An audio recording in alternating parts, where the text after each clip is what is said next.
أعوذ بالله من الشيطان الرجيم بسم الله الرحمن الرحيم الحمد لله بعد الصلاة والسلام على من لا نبي بعده ربنا زدنا علما رب اشرح لي صدري ويسر لي أمري واحلل عقدة من لساني يفقه قولي اللهم صل وسلم على نبينا محمد سبحانك لا علم لنا إلا ما علمتنا إنك أنت العليم الحكيم اللهم علمنا ما ينفعنا وانفعنا بما علمتنا وزدنا علما يا رب العالمين رب اشرح لي صدري ويسر لي أمري واحلل عقدة من لساني يفقه قولي السلام عليكم ورحمة الله وبركاته আলহামদুলিল্লাহ আলহামদুলিল্লাহ আল্লাহ সুবহানাহু ওয়া তাআলা আমাদেরকে আজকে আবারও একত্রিত করেছেন তার দিনের কিছু কথা শেখার জন্য।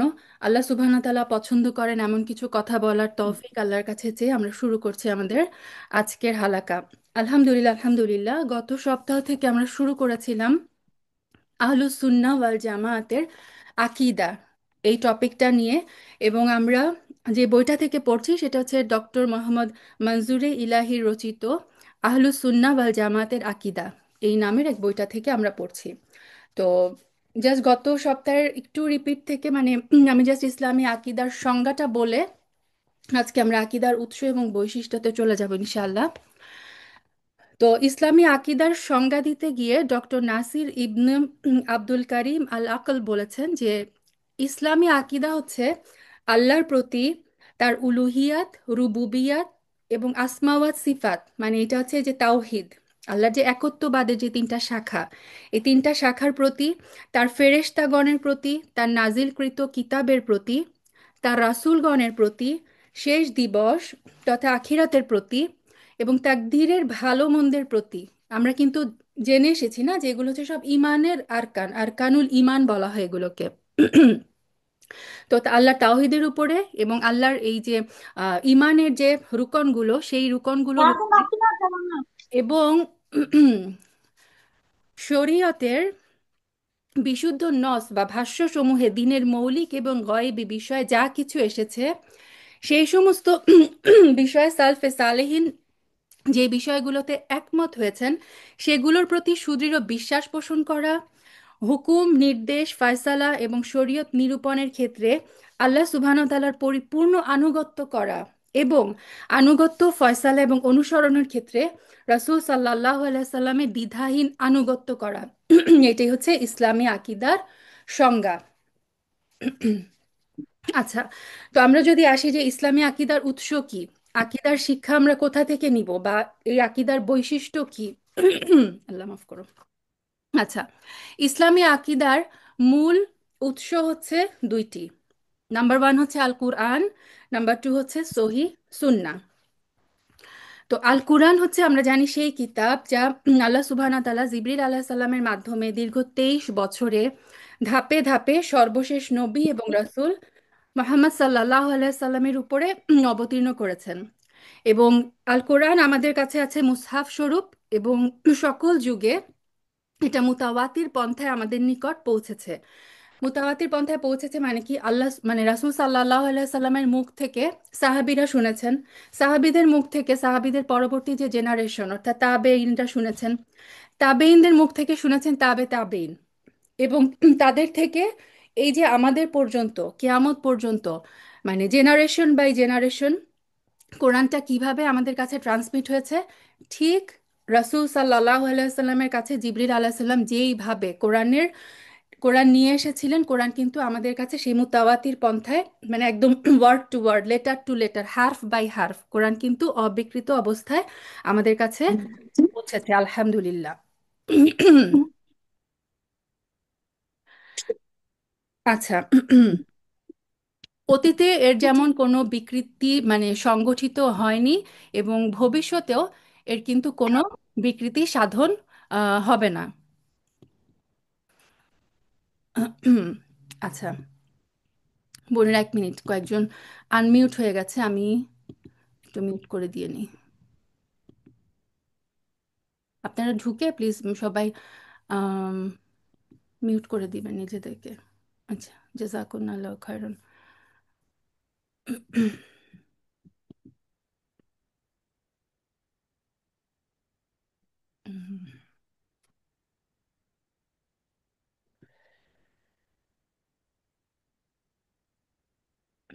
আচ্ছা, তাহলে আমরা প্রথম ইসলামী আকিদার মেইন উৎস দেখলাম। ফার্স্ট উৎস হচ্ছে আমাদের আল কোরআন, এবং এটাই হচ্ছে সর্বপ্রথম এবং সবচেয়ে গুরুত্বপূর্ণ উৎস। আর আকিদার সেকেন্ড উৎসটা হচ্ছে সহি সুন্নাহ। সুন্নাহ কি? সুন্নাহ বলতে আমরা কি বুঝি? রাসূল সাল্লাল্লাহু আলাইহি সাল্লামের কথা, কাজ এবং মৌন সম্মতি। তার মানে রাসূল সাল্লাল্লাহু আলাইহি সাল্লাম যা কাজ করেছেন, যে কথা তিনি বলেছেন, অথবা যেই কথা ধরেন কোনো একটা কাজ তিনি কোনো সাহাবীকে করতে দেখেছেন এবং তিনি সেটাতে সম্মতি প্রকাশ করেছেন, মৌনতা, সেই ব্যাপারে যদি তিনি মৌন সম্মতি প্রকাশ করেছেন, সেটাও কিন্তু সুন্নাহর অন্তর্ভুক্ত। এবং রাসূল সাল্লাল্লাহু আলাইহি সাল্লামের কথা, কাজ এবং মৌন সম্মতি তথা তার যে তরিকা সম্পর্কে যা কিছু সহি সনদে আমাদের নিকট পৌঁছেছে, সেটাই হচ্ছে সহি সুন্নাহ। তো এটা হচ্ছে ইসলামী আকিদার দ্বিতীয় উৎস, এবং কোরআনের পরেই কিন্তু এর অবস্থান। তো আনফরচুনেটলি বর্তমান যুগে কিছু বিভ্রান্ত লোক, তারা বলে যে তারা শুধু কোরআন মেনে চলতে চান, সুন্নাহকে তারা অস্বীকার করতে চান। এটা কিন্তু সুস্পষ্ট পথভ্রষ্টতা। কেননা রাসূল সাল্লাল্লাহু আলাইহি সাল্লামের সুন্নাহ অনুসরণ করা কিন্তু আল্লাহ আজ্জা ওয়া জালেরই নির্দেশ। সূরা হাশরের 7 নম্বর আয়াতে আল্লাহ সুবহানাহু ওয়া তাআলা বলেছেন যে রাসূল তোমাদেরকে যা দেয় সেটা তোমরা গ্রহণ করো, রাসূল তোমাদেরকে যা থেকে নিষেধ করে তোমরা তা থেকে বিরত থাকো। সুবহানাল্লাহ। এবং সূরা নাজমের 3 এবং 4 নম্বর আয়াতে আল্লাহ সুবহানাহু ওয়া তাআলা বলেছেন যে আর সে অর্থাৎ রাসূল সাল্লাল্লাহু আলাইহি সাল্লাম মন গড়া কোনো কথা বলেন না, তা তো কেবল ওয়াহি যা তার প্রতি ওহীরূপে প্রেরণ করা হয়। তার মানে ইসলামী শরীয়ত রিলেটেড দিনই যে কোনো বিষয় রাসূল সাল্লাল্লাহু আলাইহি সাল্লাম যে কথাটাই বলেন সেটা হচ্ছে ওহী, আল্লাহর পক্ষ থেকে, এটাও কিন্তু ওয়াহি। আচ্ছা, তো আকীদার ক্ষেত্রে আমরা মূল উৎস দেখলাম কোরআন, এবং সেকেন্ড উৎস হচ্ছে সুন্নাহ। আরেকটা উৎস আছে, সেটা হচ্ছে ইজমা। ইজমা কি? কোরআন এবং সুন্নাহর ভিত্তিতে কোনো বিষয়ে সালফে সালেহিন বা মুসলিম উম্মার যে মুজতাহিদগণ, তারা যদি ঐক্যমত্য সম্পন্ন করে তাহলে সেটাকে বলা হয় ইজমা। রাসূল সাল্লাল্লাহু আলাইহি সাল্লাম বলে গেছেন যে আমার উম্মা কোনো ভ্রান্ত বিষয়ের উপরে ঐক্যমত পোষণ করবে না, মানে একমত হবে না কোনো ভ্রান্ত বিষয়। সো এই আকিদার ক্ষেত্রে যখন আমরা কোনো বিষয় কোরআন এবং সুন্নাহ থেকে ডিরেক্ট নির্দেশ না পাই, তখন আকিদা বোঝার ক্ষেত্রে এই যে সালফে সালেহিনদের ইজমা, এটাও হচ্ছে একটা গ্রহণযোগ্য উৎস। যে এই সাবজেক্টে, এই টপিকটাতে সালফে সালেহিনরা তারা কি বলেছেন, তারা কোন বিষয়ে ঐক্যমত পোষণ করেছেন, কি মতামত দিয়েছেন, সেটাও কিন্তু আমরা আকিদার ক্ষেত্রে গ্রহণযোগ্য উৎস হিসেবে নিয়ে থাকি। আচ্ছা, আকিদায় যে সমস্ত উৎস গ্রহণযোগ্য নয় সেটা কি? যেমন ইলহাম, কারামত, স্বপ্ন, দর্শন শাস্ত্র। আমরা লাস্ট উইকে আলোচনা করে এসেছিলাম যে ভ্রান্ত আকিদার লোকজনেরা তারা অনেক সময় বলে যে এটা আমি স্বপ্নে পেয়েছি। তো স্বপ্ন আমাদের আকিদার কখনো উৎস হতে পারে না। কোনো একটা বুজুর্গানের কোনো কারামত, সে কোনো একটা গায়েবী কিছু একটা করে ফেললো, সেটা থেকে আমরা কখনো আকিদার কোনো কিছু গ্রহণ করতে পারি না, এটা অ্যালাউড না। আচ্ছা, এখন আসি ইসলামী আকিদার আসলে বৈশিষ্ট্য কি হবে। ইসলামী আকিদা অন্য সমস্ত আকিদার চেয়ে স্বতন্ত্র। এখন অনেকগুলো ভ্রান্ত ফিরকা আছে, ভ্রান্ত আকিদার মানে বিশ্বাসের লোকজন আছে, কিন্তু ইসলামী আকিদা যেটা যেটা আহলুস সুন্নাহ ওয়াল জামায়াতের আকিদা, সেই আকিদা কিন্তু অন্য সমস্ত আকিদার থেকে ভিন্ন। কেননা এই ইসলামী আকিদার কিছু স্বতন্ত্র বৈশিষ্ট্য আছে যেটা কিন্তু অন্যান্য আকিদার ক্ষেত্রে অনুপস্থিত। কি কি? নাম্বার ওয়ান হচ্ছে ইসলামী আকিদার উৎস হচ্ছে বিশুদ্ধ। যেহেতু এর উৎসই হচ্ছে আল কোরআন এবং আল সুন্নাহ, সো আকিদার উৎস একমাত্র এই আহলুস সুন্নাহ ওয়াল জামায়াতের আকিদার উৎসটাই হচ্ছে বিশুদ্ধ। অন্যান্য ধর্ম এবং ইসলামের মধ্যেও যে মানে বিভ্রান্ত যে তরিকাগুলো আছে, সেগুলোতে দেখবেন যে তাদের আকিদার মানে এত ভ্রান্ত তাদের আকিদা। যেমন ইয়াহুদি এবং নাসারারা কি করেছে, তাদের যে ধর্মীয় ব্যক্তিরা তাদেরকে রব বানিয়ে নিয়েছে।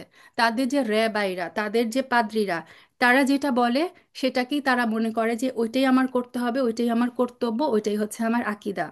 কিন্তু ইসলাম কিন্তু আমাদেরকে কোনো ওলামা বা যে কোনো বুজুর্গ ব্যক্তি অনেক বড় আলেম হলো, তার মত যদি কোরআন এবং সহি সুন্নার বিপরীতে যায়, আমরা কিন্তু সেটা নিতে অ্যালাউড না।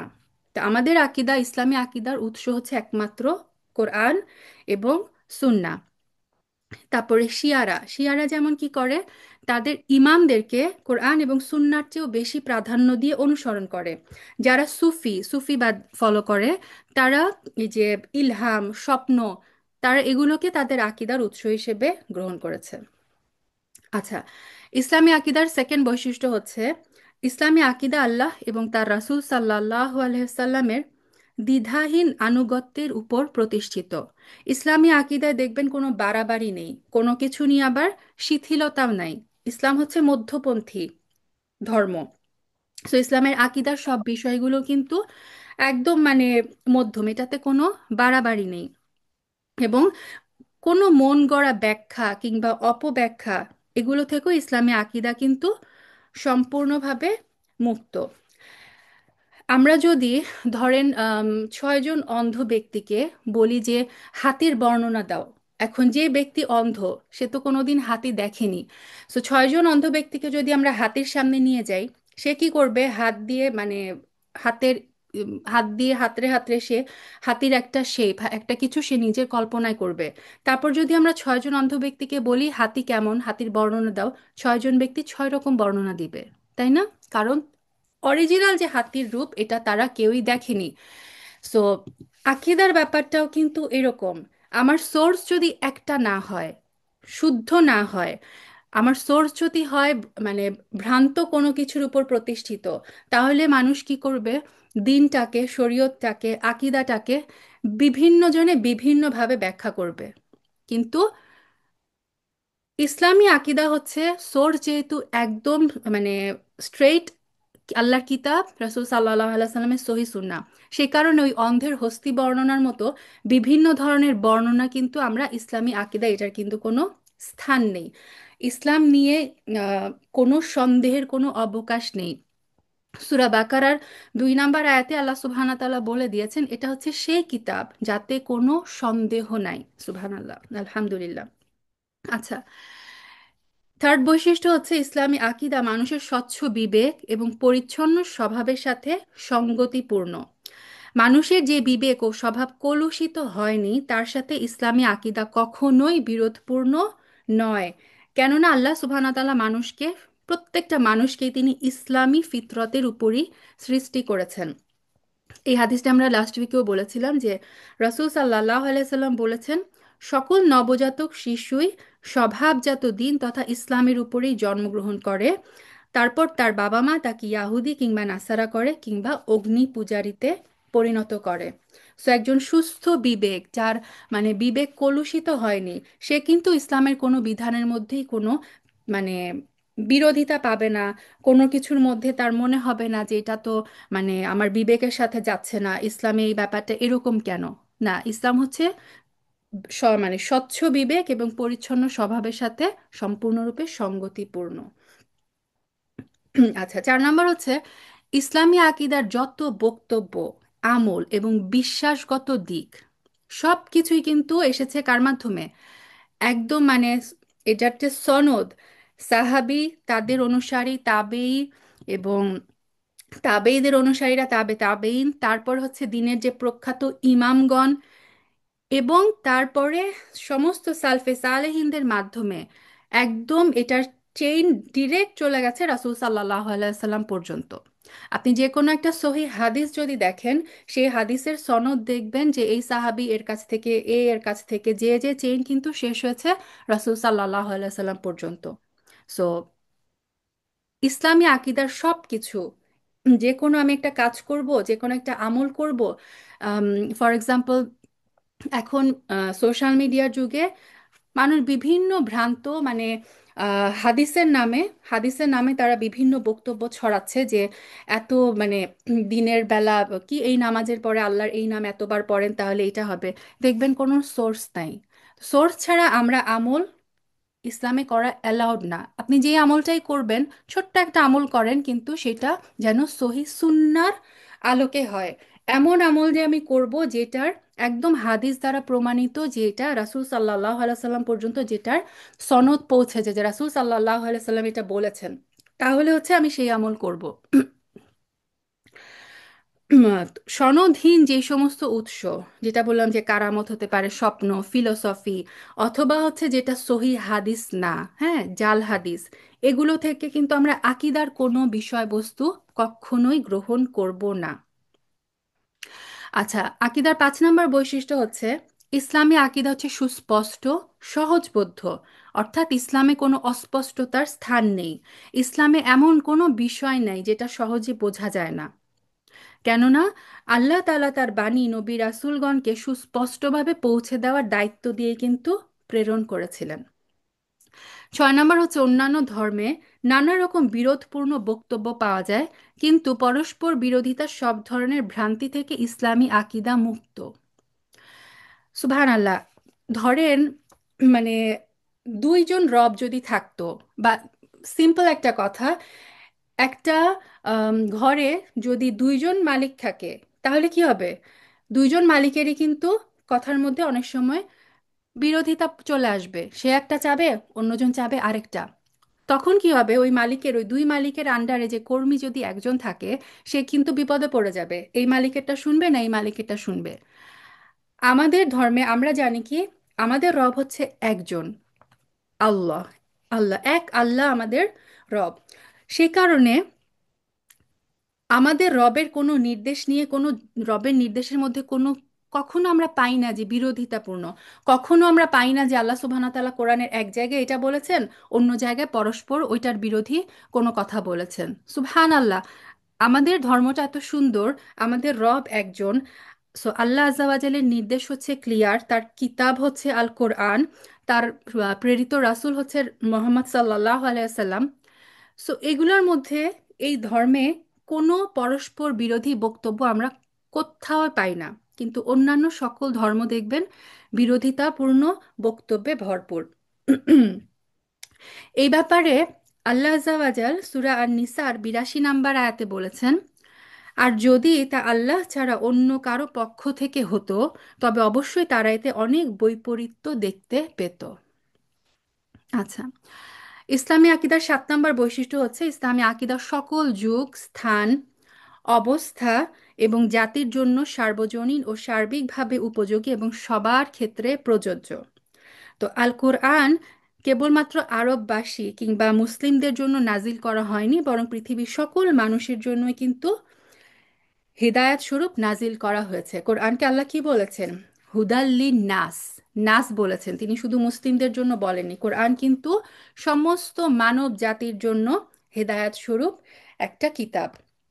সো আল কোরআনের যে কোনো বিধান, যেমন বাংলাদেশে কেউ যে আছে তার জন্য প্রযোজ্য আল কোরআনের বিধান, সেম বিধানই কিন্তু আমরা যে ইউরোপে আছি আমাদের জন্য প্রযোজ্য। এরকম না যে কোরআনের মানে বিধানটা স্থান, কাল, পাত্রভেদে আলাদা হয়ে যায়, না, এটা হচ্ছে সার্বজনীন। এবং এই বিধান একদম কিয়ামত পর্যন্ত আল্লাহ সুবহানাহু ওয়া তাআলার এই বিধানগুলো কিন্তু কার্যকরী থাকবে। আচ্ছা, 8 নম্বর বৈশিষ্ট্য হচ্ছে ইসলামী আকিদা সাময়িক কোনো বিষয় নয়, বরং তা স্থায়ীভাবে প্রতিষ্ঠিত। তো ইসলাম বিরোধী শক্তিরা যতই চেষ্টা করুক না কেন, কিয়ামত পর্যন্ত ইসলামী আকিদা বিদ্যমান থাকবেই।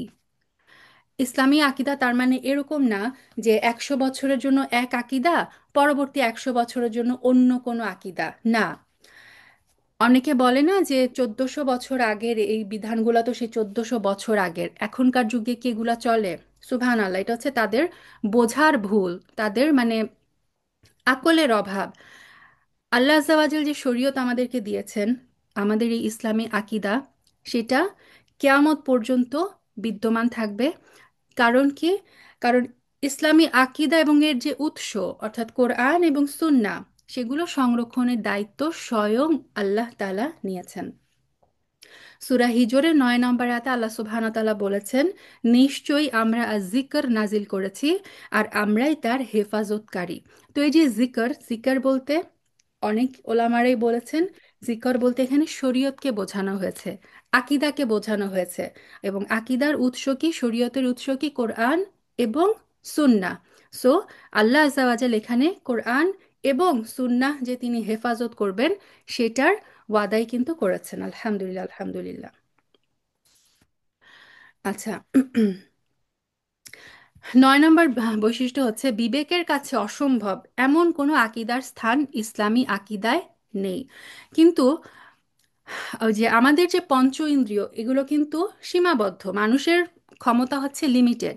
সো গায়বী যে বিষয়গুলা সেগুলো কিন্তু আমরা এই পঞ্চ ইন্দ্রিয় দিয়ে ধারণ করতে পারি না, তাই না? যেহেতু কেয়ামত আমরা দেখিনি, মৃত্যুর পরের অবস্থা আমরা দেখিনি। সো এই যে গয়েবী বিষয়গুলো এগুলোর উপরে নির্দ্বিধায়, মানে একদম উইদাউট এনি ডাউট আমাদেরকে দৃঢ় বিশ্বাস করতে হবে যে কোরআন যেটা বলেছে, সহি সুন্নাহ রাসূল সাল্লাল্লাহু আলাইহি সাল্লাম আমাদেরকে যেটা যেভাবে বলেছেন সেটাকে আমরা সেভাবেই বিশ্বাস করে নিব। তাহলে দেখবেন যে এই বিশ্বাস যদি আমাদের থাকে তাহলে কিন্তু আমাদের কাছে ইসলামী আকিদার কোনো বিষয় মনে হবে না যে বিবেকের কাছে বা আমার বুদ্ধির কাছে, আমার জ্ঞানের কাছে এটা অসম্ভব মনে হচ্ছে, তখন আর মনে হবে না। 10 নম্বর হচ্ছে ইসলামী আকিদা পোষণের মধ্য দিয়ে মুসলিমদের সম্মান এবং মর্যাদা অর্জিত হয়। মুসলিম উম্মার যে শ্রেষ্ঠত্ব সেটার মূলেই হচ্ছে তাদের ঈমান বা সঠিক ইসলামী আকিদা এবং তাদের সৎকর্ম। সুবহানাল্লাহ। আজকে আমরা আসলে এই জায়গাটায় হেরে গেছি। আমাদের ঈমান পরিপূর্ণ না, আমাদের আকিদা সঠিক না, সে কারণে আমরা সৎকর্মও করতে পারি না। আল্লাহ আজ্জা ওয়াজাল আমাদেরকে বানিয়েছেন কিভাবে? সর্বোত্তম জাতি হিসেবে। সূরা আলে ইমরানের 110 নম্বর আয়াতে আল্লাহ বলেছেন, তোমরা হচ্ছে সর্বোত্তম জাতি যাদেরকে মানুষের কল্যাণের জন্য বের করা হয়েছে। তোমরা ভালো কাজের আদেশ দিবে এবং মন্দ কাজ থেকে নিষেধ করবে আর আল্লাহর প্রতি ঈমান পোষণ করবে। কিন্তু আমরা এই জায়গায় ফেল করি। আমরা নিজেদের ঈমান ঠিক নাই, আমরা ভালো কাজের আদেশ দিতে পারি না, মন্দ কাজ থেকে আমরা নিষেধও কিন্তু করতে পারি না। সে কারণে কিন্তু আমাদের যে শ্রেষ্ঠ জাতি হিসেবে আমাদের যে স্থানটা ছিল সেটা কিন্তু আমরা হারিয়ে ফেলেছি। আল্লাহ মাফ করো। হুম। আচ্ছা, 11 নম্বর হচ্ছে মুসলিমদের বিজয় এবং শক্তি অর্জনের সবচেয়ে বড় উপকরণ এবং মাধ্যমই হচ্ছে ইসলামী বিশুদ্ধ আকিদা। রাসূল সাল্লাল্লাহু আলাইহি সাল্লাম বলেছেন যে আমার উম্মতের এক দল লোক সর্বদাই হকের উপরে বিজয়ী অর্থাৎ প্রতিষ্ঠিত থাকবে, তাদের থেকে বিচ্ছিন্ন হয়ে কেউ তাদের কোনো অনিষ্ট করতে পারবে না। এমনকি এভাবে আল্লাহর আদেশ অর্থাৎ কিয়ামত এসে পড়বে আর তারা যেমনটি ছিল তেমনই থাকবে। সুবহানাল্লাহ। সহি আকিদার পথ কিন্তু একটা, আর বিভ্রান্ত যে পথ সেগুলো কিন্তু অনেক। আমরা বললেন যে সিরাত আল মুস্তাকিম, সিরাত হচ্ছে একটাই, জান্নাতে যাওয়ার পথ কিন্তু একটাই, কিন্তু ভ্রান্ত পথ হচ্ছে আশেপাশ দিয়ে অনেকগুলো। So, আমাদের কাজ হচ্ছে সেই সিরাতের উপর প্রতিষ্ঠিত রাখা, যে সিরাতের উপরে প্রতিষ্ঠিত থেকে আমরা আল্লাহ আজ্জাওয়াজালের কাছে, মানে জান্নাত যেটা আমাদের পার্মানেন্ট ঠিকানা, ইনশাআল্লাহ ইনশাআল্লাহ এই জান্নাতে আমরা যেন পৌঁছাতে পারি। সো এই এবং এটার একমাত্র উপায় কি? এটার একমাত্র উপায় হচ্ছে এই বিশুদ্ধ ইসলামী আকিদার উপরে নিজেকে প্রতিষ্ঠিত রাখা। 12 নম্বর হচ্ছে ইসলামী আকিদা হচ্ছে মোহাব্বাত, মমতা এবং ঐক্যবদ্ধ থাকার আকিদা। কারণ ইসলামী আকিদা মুসলিমদেরকে পরস্পরকে ভালোবাসতে এবং ঐক্যবদ্ধ হয়ে থাকতেই নির্দেশ দেয়। তাহলে দেখেন এই নির্দেশগুলো কিন্তু আসলে আমরা মানি না, পালন করি না, সেই কারণে আমাদের মধ্যে হচ্ছে আজকে এত বিভক্তি। রাসূল সাল্লাল্লাহু আলাইহি সাল্লাম বলেছেন, তোমরা ততক্ষণ পর্যন্ত জান্নাতে প্রবেশ করবে না যতক্ষণ না তোমরা পরিপূর্ণ মুমিন হও, আর তোমরা ততক্ষণ পর্যন্ত পরিপূর্ণ মুমিন হবে না যতক্ষণ না পর্যন্ত তোমরা পরস্পরকে ভালোবাসবে। অথচ আমাদের মধ্যে দেখা যায় মারামারি, কাটাকাটি, হিংসা। সে কারণেই দেখেন আমাদের মানে ব্যর্থতা। আল্লাহ মাফ করো আমাদেরকে। আচ্ছা, ইসলামী আকিদা মুসলিমদেরকে সংশয়, বিশৃঙ্খলা, অরাজকতা এবং অপসংস্কৃতির স্রোতে হারিয়ে যাওয়া থেকে হেফাজত করে। তারপর 14 নম্বর হচ্ছে ইসলামী আকিদা আচার আচরণ, ব্যবহার এবং আখলাককে সুন্দর করে তোলে। 15 নম্বর হচ্ছে ইসলামী আকিদা একটি শক্তিশালী উম্মাহ গড়ে তোলার ক্ষেত্রে সার্বিক সহায়তা প্রদান করে। তারপর 16 নম্বর হচ্ছে ইসলামী আকিদা মুমিনদের অন্তরে আল কোরআন এবং আর সুন্নাহর প্রতি শ্রদ্ধা এবং ভালোবাসা প্রবলভাবে বাড়িয়ে দেয়। ইসলামী আকিদা প্রত্যেক মুসলিমকে সালফে সালেহিনের সাথে একটা পবিত্র বন্ধনে আবদ্ধ করে রাখে, কেননা তারা হলেন মুসলিম উম্মার শ্রেষ্ঠ প্রজন্ম।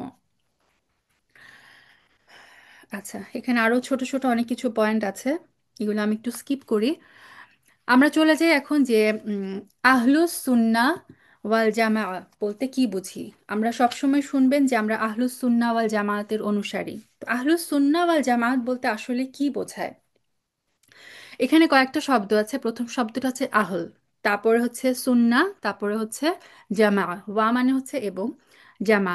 এই তিনটা শব্দ যদি আমরা একটু মিনিং দেখি, আহল মানে হচ্ছে সাহেব বা সাথী। হ্যাঁ, তো যে ব্যক্তি কোনো কিছু ধারণ বা অনুসরণ করে সে হচ্ছে তার আহল। তাই সুন্নতের অনুসারীদেরকে বলা হয় আহলুস সুন্নাহ। যারা সুন্নাত অনুসরণ করে তারা হচ্ছে আহলুস সুন্নাহ। যারা বেদাত অনুসরণ করে তারা হচ্ছে আহলুল বিদা। আর সুন্না বলতে কি বুঝি আসলে আমরা? সুন্না মানে হচ্ছে তারিকা, পদ্ধতি, অথবা সিরাত, যেটা জীবনী। ইসলামী পরিভাষায় সুন্না হচ্ছে সেই পথ বা সেই আদর্শ যার উপর স্বয়ং রাসূল সাল্লাল্লাহু আলাইহি সাল্লাম এবং তার সাহাবীরা ছিলেন, চাই সেটা জ্ঞানগত অথবা আকীদাগত অথবা বক্তব্য কিংবা কাজের দিক থেকে।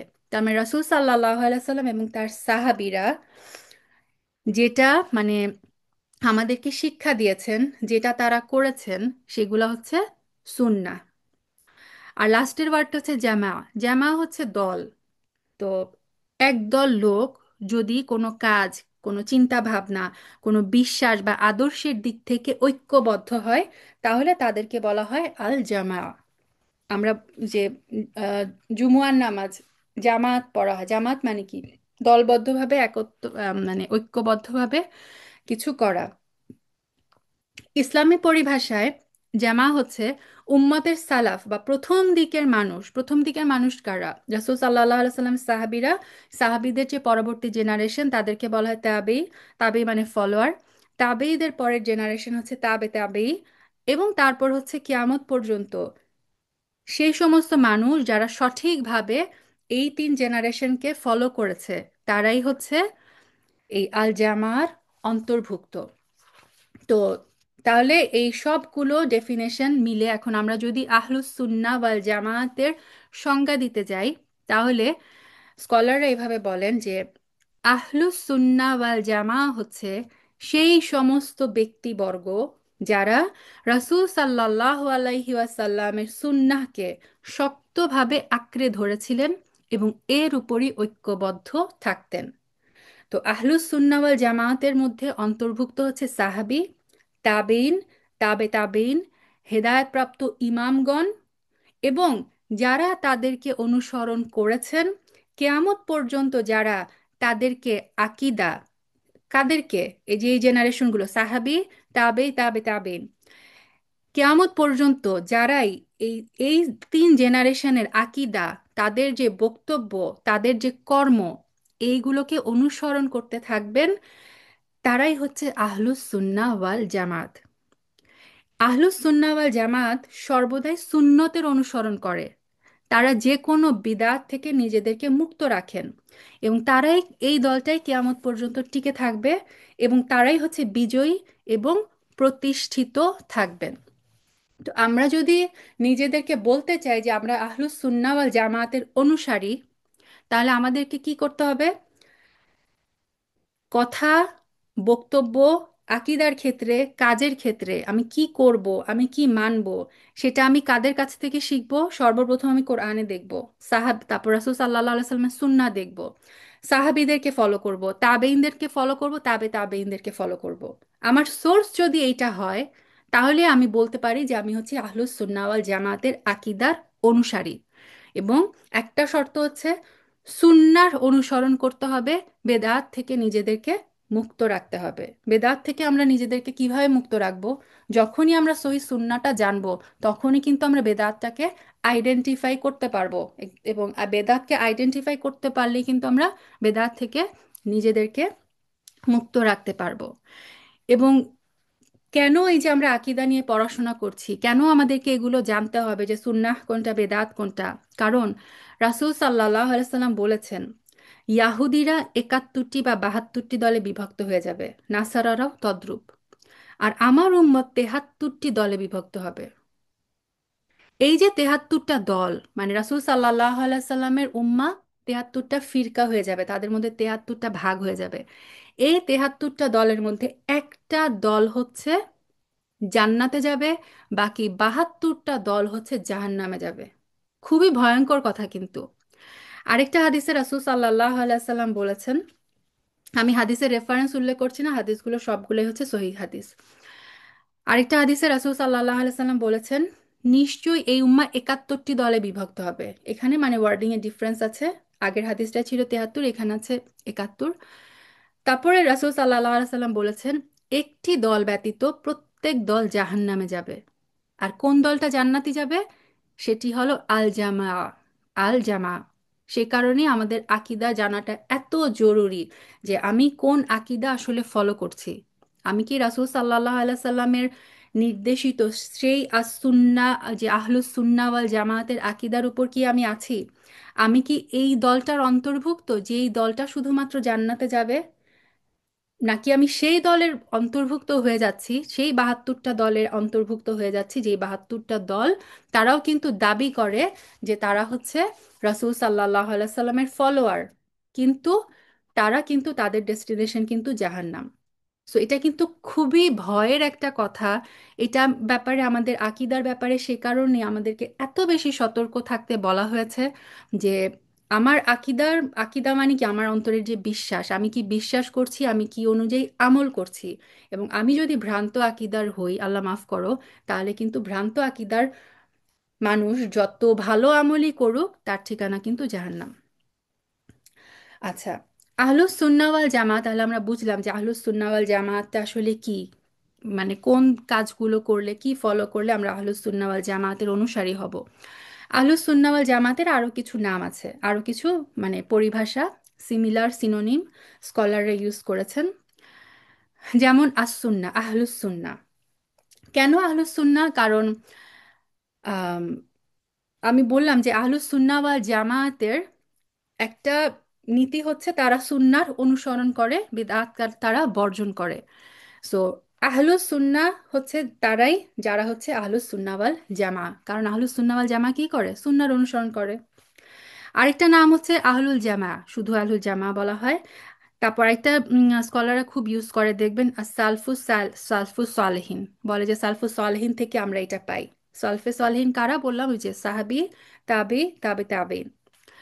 তারপর হচ্ছে আহলুল হাদিস। আহলুল হাদিস, আনফরচুনেটলি আহলুল হাদিস নামটা ইদানিং আমাদের মানে ভ্রান্ত একটা গ্রুপ এই নামটাকে ভুল ব্যবহার করে।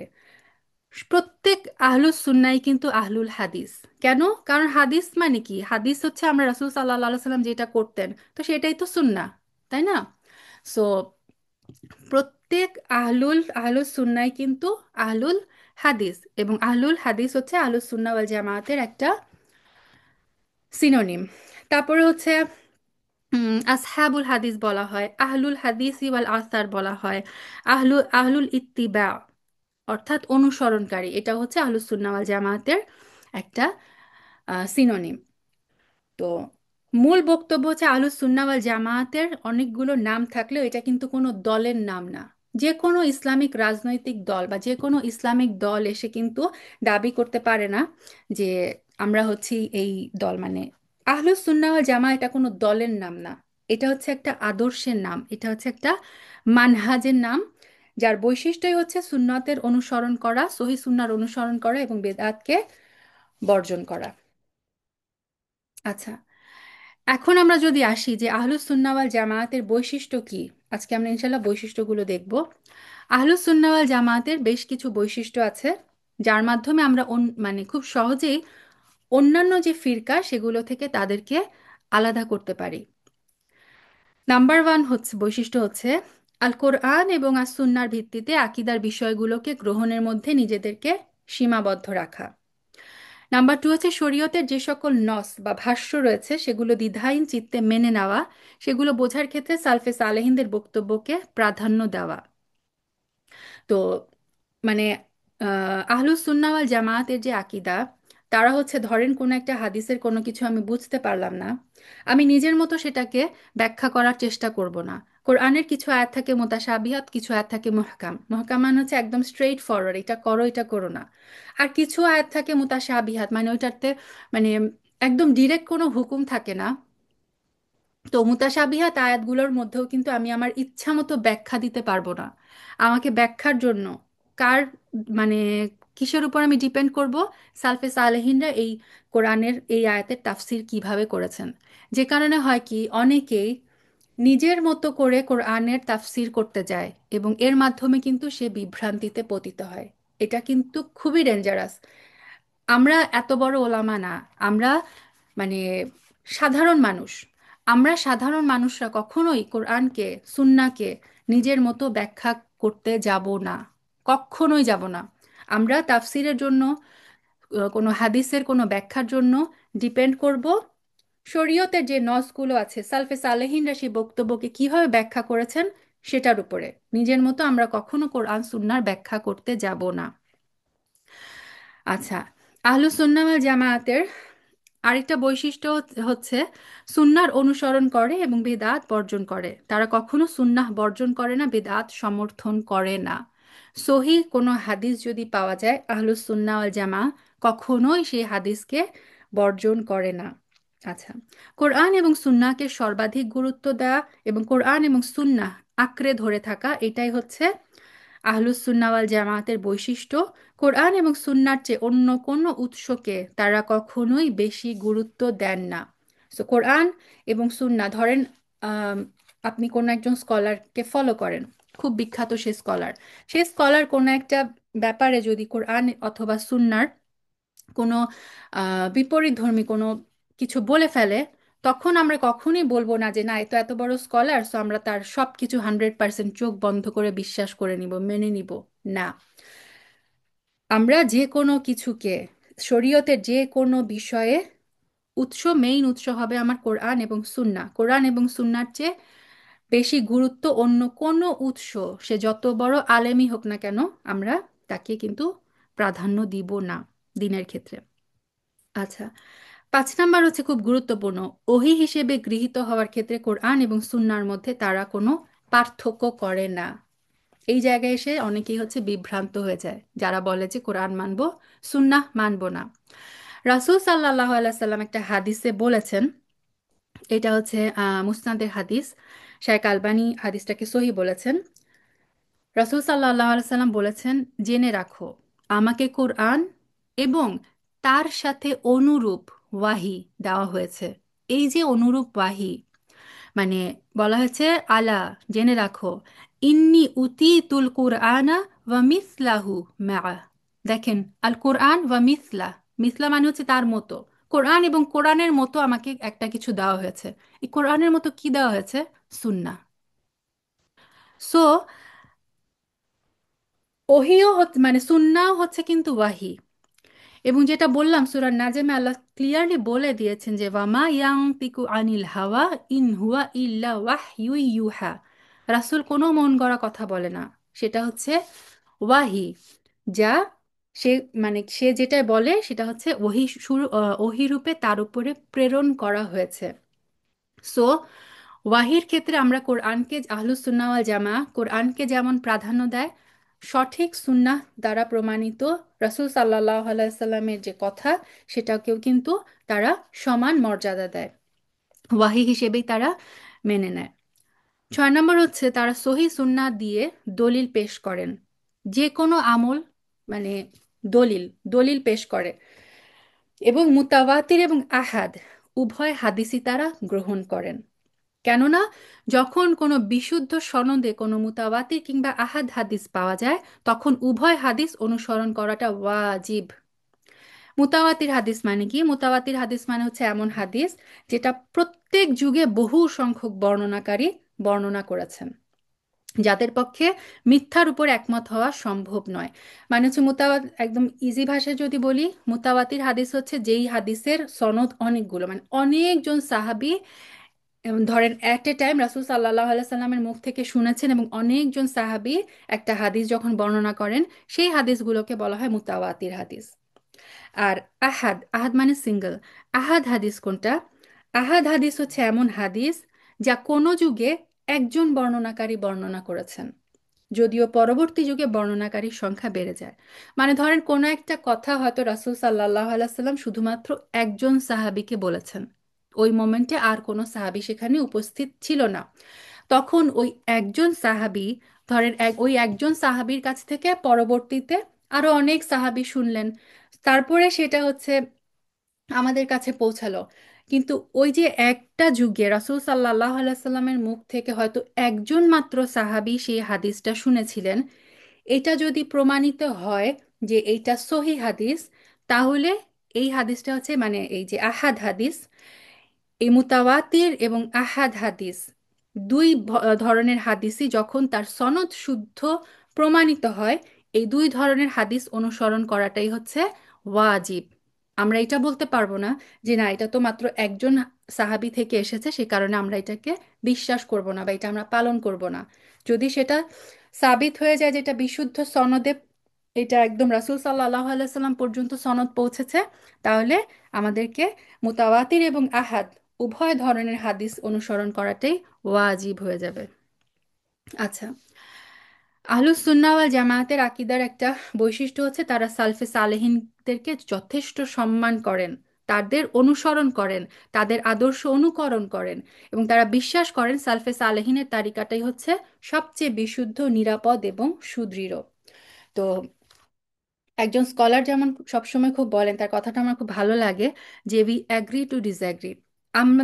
আমাদের হয়তো ধরেন এই যে চার ইমাম আছেন, আমরা যে চারটা মাযহাব দেখি, তো চার ইমামের কথার মধ্যেই দেখবেন মানে হয়তো কোনো অনেক কিছুর মধ্যেই আমরা পার্থক্য পাই, তাই না? যে এই ইমাম এটাকে ওয়াজিব বলেছেন, আরেকজন ইমাম বলেছেন না এটা হচ্ছে সুন্নাহ। আমরা কখনোই সালফে সালেহিনের কোনো ইমামকে, যে কোনো মানে যারা সালফে সালেহিন তাদেরকে আমরা কখনো অসম্মান করতে পারবো না। আমরা হয়তো তাদের এই মতটা মেনে নিচ্ছি না, কিন্তু কখনোই কখনোই আমরা বলতে পারবো না যে এ হচ্ছে মানে ভালো, এ হচ্ছে খারাপ, এর কাছ থেকে এটা নিও না, ওর কাছ থেকে ওটা করো না, কখনো না। চার ইমাম যে কোনো বিষয়কে যখন ব্যাখ্যা করেছেন, রাসূল সাল্লাল্লাহু আলাইহি সাল্লামের সুন্নাহকে যখন ব্যাখ্যা করেছেন, তারা প্রত্যেকেই নিজ নিজ, সবার, আমরা যেহেতু সবাই মানুষ, তারাও মানুষ ছিলেন, প্রত্যেকেরই কিন্তু সীমাবদ্ধতা থাকে, তারা নিজেদের বেস্ট অনুযায়ী ব্যাখ্যা করেছেন। সো আমরা কখনোই ইমামদের মধ্যে, সালফে সালেহিনদের মধ্যে সবাইকে আমরা মানে কখনোই কাউকে আম, খারাপ কিছু বলবো না, তাদের সম্পর্কে খারাপ কোনো ধারণা পোষণ করব না। সবসময় তাদেরকে সম্মান, যথাযথ সম্মান করব, অনুসরণ, তাদের আদর্শ অনুকরণ করব। আচ্ছা, আহলুস সুন্নাহ ওয়াল জামা একই মাসালার যদি একাধিক নস থাকে, একই মাসালার যদি একাধিক বর্ণনা থাকে, তারা এটার মধ্যে সমন্বয় করেন। হ্যাঁ, কোনো নসকে তারা উপেক্ষা বা বর্জন করে না। মুতাশাবিহাত আয়াতকে মুহকাম আয়াতের দিকে ফিরিয়ে দেন, মুতাশাবিহাত আয়াতের মন গড়া ব্যাখ্যা করেন না। যেটা বললাম যে মুতাশাবিহা আয়াতগুলো হচ্ছে যেগুলো একদম ক্লিয়ার কাট, কোনো ব্যাখ্যা নাই। তো আহলুস সুন্নাহ ওয়াল জামা যেটা করে, মুতাশাবিহাত আয়াতকে নিজের মতো মন গড়া ব্যাখ্যা করেন না। তারা এই আয়াতগুলোর ব্যাখ্যার জন্যই মানে তাফসিরের অনেকগুলো উপায় আছে। একটা হচ্ছে তাফসির কোরআন বিল কোরআন, কোরআন থেকে কোরআনের তাফসির, কোরআনের একটা অংশ আরেকটা অংশের তাফসির করে। আল্লাহ হয়তো একটা সূরার একটা জায়গায় একটা কথা বলেছেন, সেই জিনিসটারই ব্যাখ্যা কিন্তু কোরআনের অন্য সূরায় অন্য আয়াতে হয়তো দিয়েছেন, এরকমও কিন্তু আছে। তো কোরআনের যে মুতাশাবিহাত আয়াতগুলো, এগুলোর ব্যাখ্যা কিভাবে করেন তারা? এই আয়াতগুলোর ব্যাখ্যার জন্য মুহকাম যে আয়াতগুলো, যেগুলো একদম সুস্পষ্ট, সেই আয়াতগুলোর দিকে কিন্তু তারা ফিরিয়ে নেন। ফিরিয়ে নেন মানে হচ্ছে এই আয়াত মুতাশাবিহাত আয়াতের ব্যাখ্যা তারা চেষ্টা করেন মুহকাম আয়াতের আলোকে করার। আচ্ছা, তারপর 9 নম্বর হচ্ছে আহলুস সুন্নাহ ওয়াল জামায়াতের আকীদার বৈশিষ্ট্য, তারা ইলম এবং ইবাদতের মাঝে সমন্বয় করেন। ইলম বাদ দিয়ে শুধু ইবাদত, অথবা ইবাদত না করে শুধু ইলম চর্চা করেন না। তার মানে আমাদের নীতিটা হবে মধ্যমপন্থী। আমাদেরকে ইলম অর্জন করতে হবে, তার সাথে সাথে ইবাদতও করতে হবে। এরকম না যে আমি মানে সব জায়গায় জ্ঞান নিয়েই গেলাম, জ্ঞান অর্জন করেই গেলাম, কিন্তু আমি সেই অনুযায়ী ইবাদত করলাম না, তাহলে কিন্তু আমি মানে এটার কোনো ভ্যালু নাই।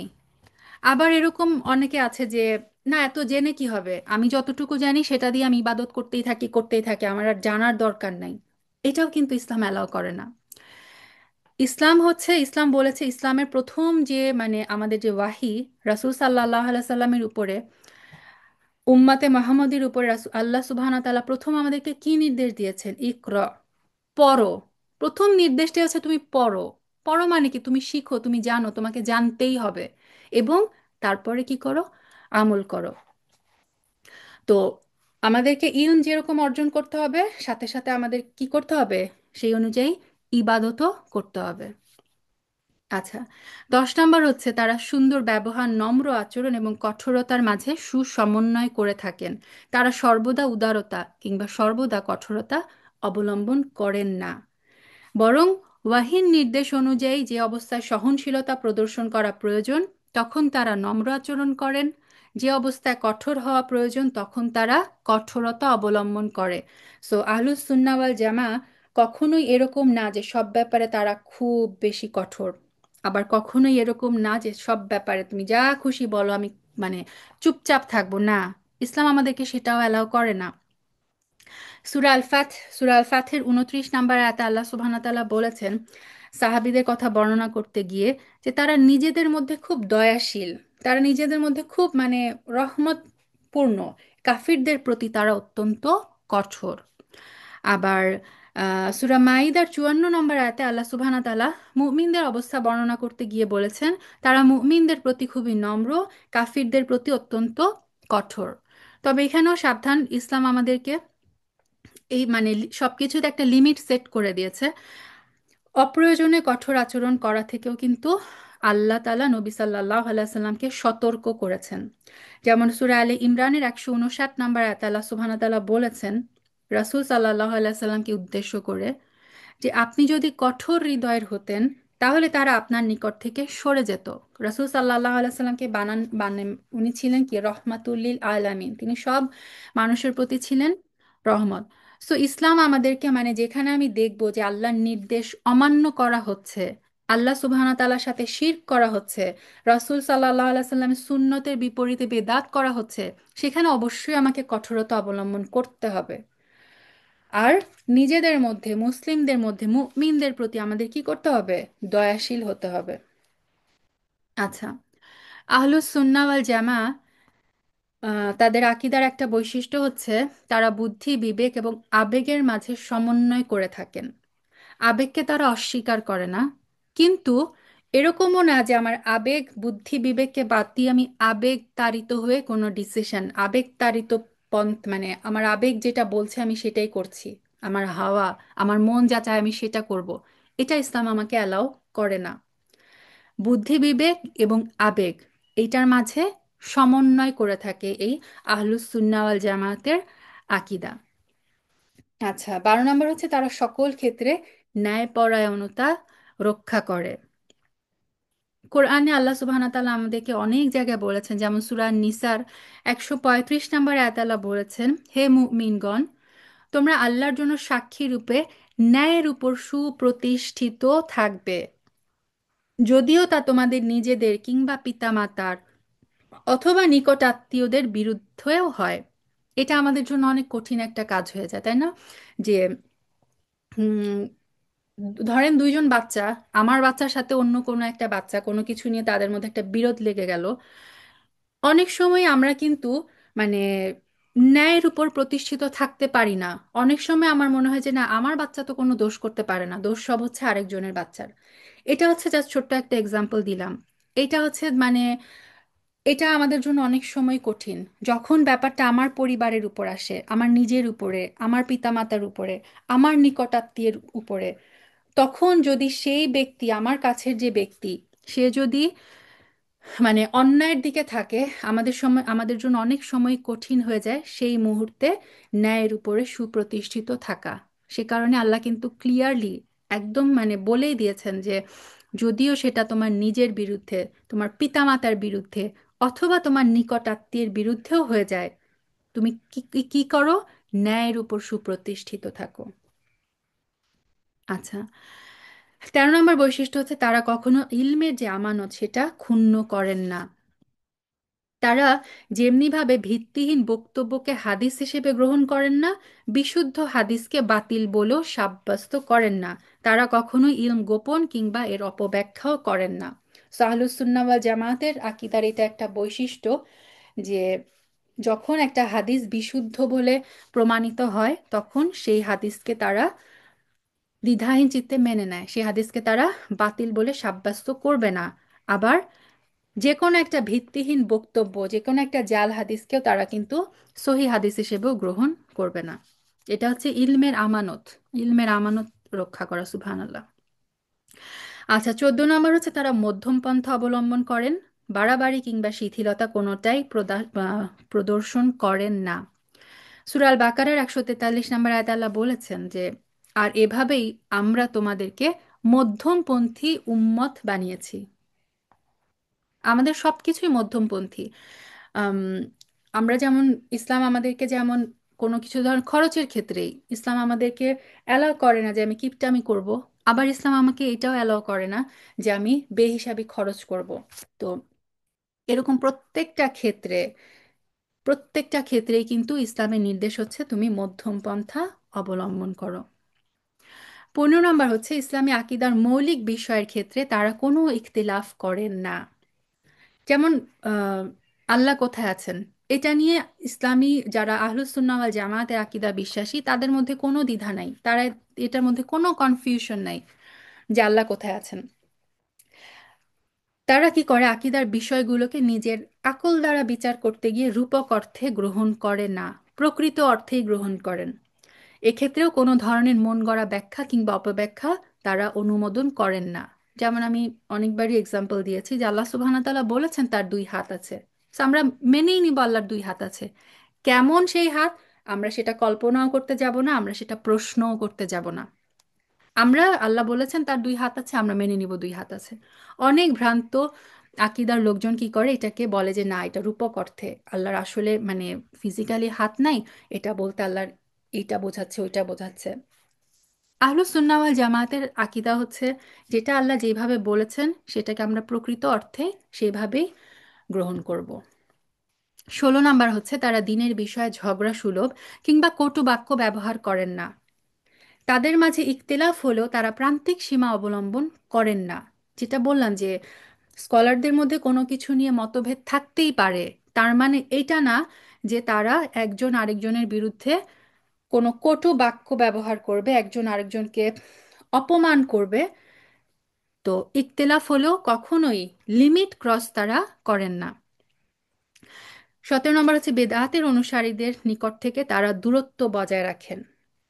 তো বেদাতের যারা অনুসারী, বেদাত থেকেও যেমন তারা নিজেদেরকে দূরে রাখেন, বেদাতের যারা অনুসারী তাদের থেকেও কিন্তু আহলুস সুন্নাহ ওয়াল জামায়াতের আকীদার লোকজন দূরত্ব বজায় রাখেন। 18 নম্বর হচ্ছে তারা অপ্রয়োজনীয় কথাবার্তা এবং লেখালেখি হতে বিরত থাকেন, সুবহানাল্লাহ। এখন সোশ্যাল মিডিয়ার যুগে এটা হচ্ছে আমাদের জন্য খুবই কষ্টকর। আমাদের যা মনে আসে সেটা আমরা লিখতে থাকি, বলতে থাকি, মিডিয়ায় প্রচার করতে থাকি, একটা কিছু পেলাম সেটা শেয়ার করতে থাকি। আহলুস সুন্নাহ ওয়াল জামায়াতের আকীদা হচ্ছে তারা অপ্রয়োজনীয় কথাবার্তা, অপ্রয়োজনীয় লেখালেখি থেকে নিজেদেরকে বিরত রাখেন। কেন? কারণ রাসূল সাল্লাল্লাহু আলাইহি সাল্লাম বলেছেন, আল্লাহ তোমাদের জন্য তিনটি জিনিস পছন্দ করেন এবং তিনটি জিনিস অপছন্দ করেন। কোন তিনটা জিনিস পছন্দ করেন আল্লাহ সুবহানাহু ওয়া তাআলা আমাদের জন্য? তিনি তোমাদের জন্য পছন্দ করেন, নাম্বার ওয়ান, তোমরা তার ইবাদত করবে এবং তার সাথে কোনো কিছু শরিক করবে না। আলহামদুলিল্লাহ। দুই, আর তোমরা তার রজ্জুকে অর্থাৎ তার দিনকে সকলে মিলে ঐক্যবদ্ধভাবে আঁকড়ে ধরবে এবং পরস্পর বিচ্ছিন্ন হবে না। তিন, আর আল্লাহ যাকে তোমাদের প্রশাসন পরিচালনার দায়িত্ব দিয়েছেন, মানে তোমাদের শাসক রূপে যাদেরকে দিয়েছেন, তাকে যেন তোমরা নসিহত করো। এটা আমাদের যুগে এখন মানে অ্যাবসেন্ট। আর তিনি তোমাদের জন্য অপছন্দ করেন কোন তিনটা কাজ? শুনে রাখি বোনেরা, মনোযোগ দিয়ে, তিনটা কাজ থেকে আমরা নিজেদেরকে বিরত রাখবো ইনশাআল্লাহ বিজনিল্লাহ। নাম্বার ওয়ান, অপ্রয়োজনীয় কথাবার্তা, যেটা আমরা মানে স্পেশালি আমরা মেয়েরা, একটা ফোন যদি নেই, ফোন কল শুরু হলেও আমাদের দেখা যায় যে মানে 2 মিনিট হয়তো প্রয়োজনের কথাবার্তা হয়, বাকি হাফ অ্যান আওয়ার হয় অপ্রয়োজনীয় কথাবার্তা। সো এটা রাসূল সাল্লাল্লাহু আলাইহি সাল্লাম বলেছে, এটা আল মুসনাদের আম, হাদিস, সহি মুসলিমের হাদিস। হ্যাঁ।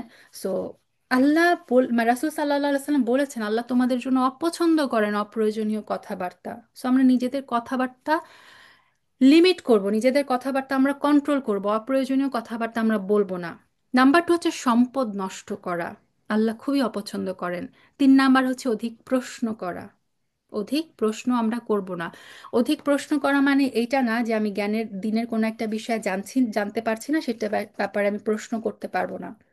এই ব্যাপারে আমি অবশ্যই প্রশ্ন করতে পারবো। অনেকে আছে দেখবেন বেহুদা প্রশ্ন করে এবং তার টার্গেটই থাকে যে যাকে প্রশ্ন করা হচ্ছে তাকে কোনোভাবে আটকানো। অধিক প্রশ্ন করা, বানি ইসরায়েলের ঘটনা আমরা জানি না, যে সূরা বাকারায় আমরা যে পড়ি, মুসা আল্লাহ সাল্লাম যখন তাদেরকে বললেন যে আল্লাহ তোমাদেরকে নির্দেশ দিয়েছেন একটা গরু জবাই করো, তারা মুসা আল্লাহ সাল্লামকে কতবার প্রশ্ন করো, তুমি তোমার রবকে জিজ্ঞেস করো গরুর রং কেমন হবে, তুমি তোমার রবকে জিজ্ঞেস করো গরুর প্রকৃতি কেমন হবে, গরুর বয়স কেমন হবে। এই প্রভাবে মানে এগুলো হচ্ছে অনর্থক প্রশ্ন করা। সূরা মাইদার 101 নম্বর আয়াতে আল্লাহ বলেছেন, হে মুমিনগণ, তোমরা এমন বিষয় সম্পর্কে প্রশ্ন করো না যা তোমাদের কাছে প্রকাশ করা হলে তা তোমাদেরকে পীড়া দিবে। তো ইসলাম কিন্তু আমাদেরকে এটা শিখায় যে অধিক প্রশ্ন মানে অপ্রয়োজনীয় প্রশ্ন এটা আমরা করব না। আচ্ছা, 19 নম্বরে চলে আসি। আহলুস সুন্নাহ ওয়াল জামায়াতের 19 নম্বর মানে আকীদার 19 নম্বর বৈশিষ্ট্য হচ্ছে তারা ভিত্তিহীন কিংবা অনর্থক কথাবার্তা এবং কাজ অপছন্দ করে, নিজেদেরকে সেটা থেকে দূরে রাখে। 20 নম্বর হচ্ছে তারা মুসলিমদেরকে হকের উপরে সর্বদা ঐক্যবদ্ধ রাখতে চেষ্টা করেন, কখনোই তারা বিভক্তি সৃষ্টি করেন না। আল্লাহ আমাদেরকে বারবার বলেছেন যে ওয়াতাসিমু বিহাবলিল্লাহি জামিয়া, তোমরা আল্লাহর এই রশিকে, আল্লাহর এই দিনকে একসাথে ঐক্যবদ্ধভাবে আঁকড়ে ধরো। এটা আমাদের জন্য, যারা আমরা যে নন মুসলিম কান্ট্রিতে থাকি, যেখানে আমরা হচ্ছি মাইনরিটি গ্রুপ, এটা আমাদের জন্য হচ্ছে আরো অনেক বেশি, আমরা এটার গুরুত্বটা উপলব্ধি করি। যে আমরা যখন সিঙ্গেল সিঙ্গেল মানে সিঙ্গেল আউট থাকি, শয়তান কিন্তু খুব সহজে আমাদেরকে বিভ্রান্ত করে ফেলতে পারে। আমরা যখন দেখি যে না, আমি একা হিজাব পরে বেরোচ্ছি, কই আশেপাশে আর তো কোনো হিজাব পড়ছে না। আমি যদি এমন একটা পার্টিতে যাই যেখানে সলাতের টাইমে আমি একাই নামাজ পড়ছি, আর আর কেউ নামাজ পড়ছে না, ওই পার্টিতে যদি আমি কন্টিনিউ যেতে থাকি কি হবে, আলটিমেটলি আমার মনে হবে যে ওরা তো পড়ছে না, তাহলে আমি কেন পড়বো, এটা আমার কাছে এক সময় নর্মালাইজ হয়ে যাবে। হ্যাঁ, তখন দেখা যাবে যে আমিও তাদের সাথে চলতে চলতে তাদের মতোই হয়ে যাব। সো এটা হচ্ছে ব্যাপারটা, যে আমাদের মুসলিমদেরকে সবসময় ঐক্যবদ্ধভাবে দলবদ্ধভাবে চলতে হবে। যে আমি যদি একটু পিছিয়ে পড়ি, আমার অন্য কোনো দিনী বোন যেন আমাকে টেনে নেয়। আমার অন্য কোনো দিনী বোনকে যদি আমি একটু পিছিয়ে যেতে থাকি, যে দেখি, তখন আমি কি করব, তাকে যেন আমি টেনে নিতে পারি। আমরা দলবদ্ধভাবে থেকে দলবদ্ধভাবে আল্লাহর রজ্জুকে আঁকড়ে ধরে একসাথে ইনশাল্লাহ আমরা জান্নাতের পথে এগোবো ইনশাআল্লাহ। আচ্ছা, 21 নম্বর হচ্ছে তারা ইখতিলাফ করার ক্ষেত্রে গ্রহণযোগ্য পদ্ধতি এবং আদব মেনে চলেন। দ্বীনের মৌলিক এবং সুস্পষ্টভাবে প্রমাণিত বিষয়ে তারা ইখতিলাফ করেন না। ইখতিলাফের করার ক্ষেত্রেও তারা দলিলকে প্রাধান্য দেন এবং ভিন্ন মতাবলম্বীকে অশ্রদ্ধাও করেন না। যেটা বললাম যে উই অ্যাগ্রি টু ডিসঅ্যাগ্রি। আচ্ছা, 22 নম্বরটা খুব ইম্পর্টেন্ট, আল ওয়ালা আল বারা, যে কনসেপ্টটা, যে দিনের ভিত্তিতেই বন্ধুত্ব এবং শত্রুতা পোষণ করেন। যার দিনদারি যত বেশি, তার প্রতি তত বেশি বন্ধুত্ব পোষণ করেন। দিনের বিরোধিতায় যে যত বেশি লিপ্ত, তার প্রতি তত বেশি শত্রুতা পোষণ করেন। এটা আমাদের ইসলামে খুব মানে অসাধারণ একটা কনসেপ্ট, এবং এই কনসেপ্ট আমরা অনেকেই জানি না। আল ওয়ালা ওয়াল বারা, আল্লাহর জন্যই বন্ধুত্বতা করা, আল্লাহর জন্যই শত্রুতা করা। এটা কিন্তু আমরা করি না। আমাদের হচ্ছে মানে দুনিয়াবি, আমার যাকে ভালো লাগছে আমি তার সাথে বন্ধুত্ব করি, দুনিয়াবি কারণে যাকে আমার ভালো লাগছে না তার সাথে আমি শত্রুতা পোষণ করি। কিন্তু আমাদের আকীদা হওয়া উচিত কি, আল্লাহর যে মানে যে আল্লাহর পথে চলছে, যার দিনদারি যত বেশি, তার প্রতি আমার বন্ধুত্বতা পোষণ করতে হবে। যে আল্লাহর বিরোধিতা করে তার প্রতি আমার শত্রুতা পোষণ করতে হবে। আলবালা আলওয়ালা ওয়াল বারা। ইনশাল্লাহ কখনো আমরা এই টপিকটা নিয়ে আলোচনা করব। আচ্ছা, 23 নম্বর হচ্ছে তারা একে অপরকে ভালোবাসেন, পরস্পরের জন্য রহমতের দোয়া করেন, কেননা তারা প্রত্যেকেই বিশুদ্ধ আকীদা এবং আমলের অনুসারী।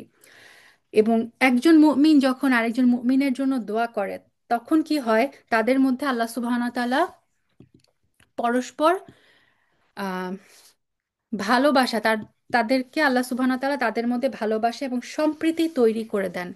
এই কারণে কিন্তু আমাদেরকে বলা হয়েছে যে একজনের অনুপস্থিতিতে তার জন্য দোয়া করা।